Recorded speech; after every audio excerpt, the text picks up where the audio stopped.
बोना और नेक दिल सेम्प्लीटन।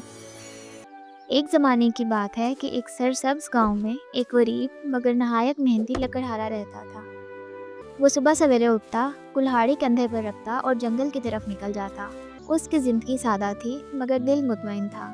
लकड़हारे के 3 बेटे थे। बड़े दोनों बेटे खुद को बहुत अक्लमंद और होशियार समझते थे। वो हमेशा छोटे भाई का मजाक उड़ाते और कहते, तुम तो बिल्कुल बेवकूफ़ हो। सबसे छोटा बेटा, जिसका नाम सेम्प्लीटन था, वाकई सीधा साधा और मासूम दिल का मालिक। वो कम बोलता, ज़्यादा सुनता और हर एक के साथ नरमी से पेश आता। गांव के लोग भी अक्सर उस पर हंसते, मगर सेम्प्लीटन कभी बुरा ना मानता। एक दिन लकड़हारे ने अपने बड़े बेटे को जंगल में लकड़ियां काटने भेजा। वो गुरूर से चलता हुआ जंगल में दाखिल हुआ। रास्ते में उसे एक नन्हा सा बोना मिला, जिसका लिबास पुराना और चेहरा थका हुआ था। बोने ने आजिज़ी से कहा, मुझे बहुत भूख लगी है।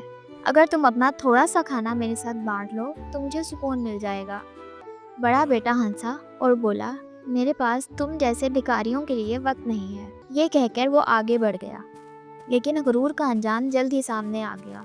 लकड़ी काटते वक्त उसकी कुल्हाड़ी फिसल गई और वो खुद को जख्मी कर बैठा। दर्द से कराहता हुआ खाली हाथ वो वापस घर लौट आया।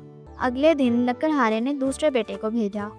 वो भी रास्ते में उसी बोने से मिला। बोने ने फिर वही दरख्वास्त की, मगर दूसरे बेटे ने भी मुंह मोड़ लिया और कहा, मुझे अपना काम करने दो। चंद लम्हों के बाद उसके साथ भी बदकिस्मती पेश आई। वो लकड़ी काटते हुए ठोकर खाकर गिर पड़ा और उसका सारा दिन बर्बाद हो गया। यूं वो भी वापस घर चला गया।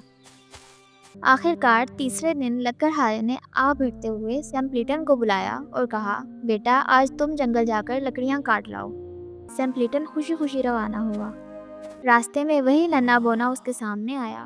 उसने धीमी आवाज में कहा, बेटे अगर तुम अपना खाना मेरे साथ बांट लो तो मैं तुम्हारा शुक्रगुजार रहूंगा। सेम्प्लीटन मुस्कुराया और अपना टिफिन बोने को देते हुए बोला, जो मेरे पास है वही तुम्हारा भी है, हम दोनों मिलकर खाएंगे। बोना उसकी नेकी और सादगी से बहुत खुश हुआ।